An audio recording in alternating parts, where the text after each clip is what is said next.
অভিনেতা শ্যামল মাওলা ঘরে এসেছে নতুন আনন্দের বার্তা।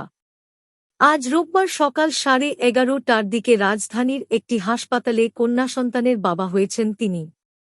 প্রথম আলোকে শ্যামল মাওলা জানান, মা ও মেয়ে দুজনই সুস্থ আছেন।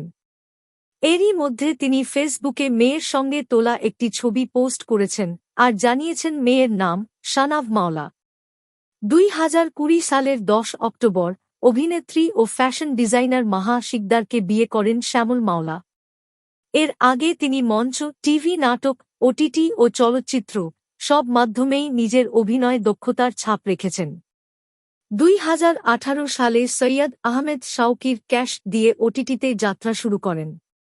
সদরঘাটের টাইগার, মানিহানি, মাইনকার চিপায় আর মহানগর সিরিজ তাকে এনে দিয়েছে ব্যাপক পরিচিতি। এখন তার নতুন সিনেমা নাদান মুক্তির অপেক্ষায়, যা দুর্গাপূজায় আসতে পারে।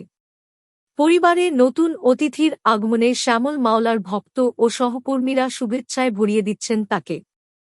শানাভ মাওলার জন্য রইল অগাধ ভালোবাসা ও শুভকামনা।